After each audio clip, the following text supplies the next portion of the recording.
Privacy is becoming increasingly important in the digital age. In this video, I will show you how to protect your privacy on Windows, so you can protect your Windows privacy.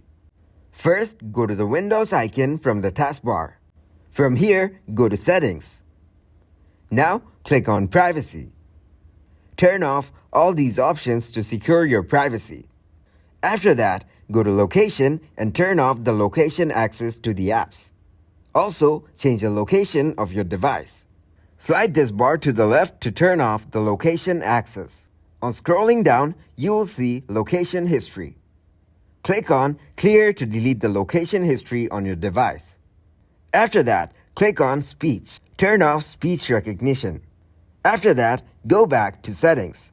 Here, select System. Click on Notifications.